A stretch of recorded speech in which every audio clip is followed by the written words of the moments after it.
গ্রামে মালি আর মালিনী ও তার দুই মেয়ে বাস করত। তাদের বড় মেয়ের নাম ছিল গোলাপ আর ছোট মেয়ের নাম ছিল পদ্ম। গোলাপ দেখতে খুব সুন্দর ছিল আর পদ্ম একটু কম সুন্দর ছিল।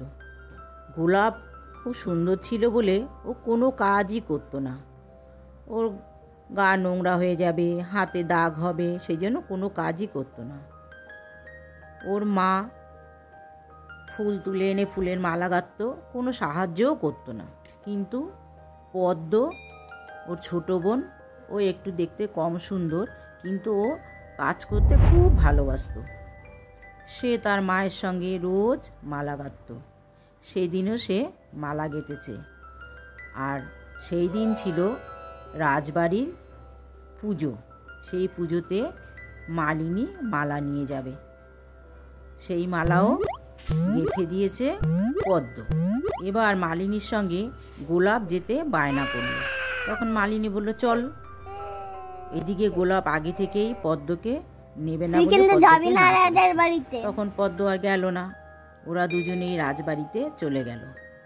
এদিকে পদ্ম যেতে পারলো না বলে খুব কান্নাকাটি করলো। আমি দেখতে সুন্দর না তো, তাই আমাকে কেউ ভালোবাসে না। একটা বকুল গাছ ছিল, আর সেই গাছে সুখ সারি নামে দুটি পাখি বাস করত। তারা ওর কান্না শুনে বলতে লাগলো, ও এত কান্না করছে, ওর ভবিষ্যৎবাণীটা ওকে জানিয়ে দিই। তখন সুখসারি পদ্মকে ডেকে বলল, তুমি কেঁদো না গো, তোমার ভাগ্য খুবই ভালো দেখতে পাচ্ছি। তোমার ওই রাজ্যের রাজার ছেলের সঙ্গে বিয়ে হবে। তখন পদ্ম বলল, আমি তো দেখতে সুন্দর না, আমাকে কি পছন্দ করবে ওরা?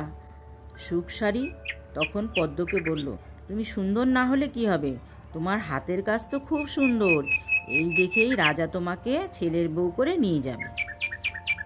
এদিকে মালিনী যে ফুল নিয়ে রাজবাড়িতে গেছে তার মধ্যে সুন্দর সুন্দর মালা গাঁথা ছিল। ওই মালা দেখে রানীর তো খুব পছন্দ। তখন মালিনীকে জিজ্ঞেস করলো, এই মালা কে গেঁথেছে গো? মালিনীর তো খুব ভয় হয়ে গেল, মালা তো মনে হয় রানীর পছন্দ হয়নি। তখন বলতে যাবে যেই যে আমার মেয়ে গেঁথেছে, তখনই মালিনীর তো ভয় পেয়ে গেছে, ভাবছে মালা মনে হয় পছন্দ হয়নি। ভয়ে ভয়ে মালিনী বলতে যাবে, সেই সময় গোলাপ ভাবলো মালা তো ভালো হয়নি, তাহলে বোন তো মালা গেঁথেছে, ওর নামটাই বলে দিই। তখন গোলাপ বলল, এই মালা আমার বোন গেঁথেছে। তখন রানী রাজামশাইকে বললেন, রাজামশাই, এই মেয়ের সঙ্গেই আমার ছেলের বিয়ে দেব, কারণ যে এত সুন্দর মালা গাঁথতে পারে সে খুবই সুন্দর। তখন রাজামশাই পদ্মর সঙ্গে রাজার ছেলে বিয়ে দিল, আর সুখসারি কথাটাও মিলে গেল।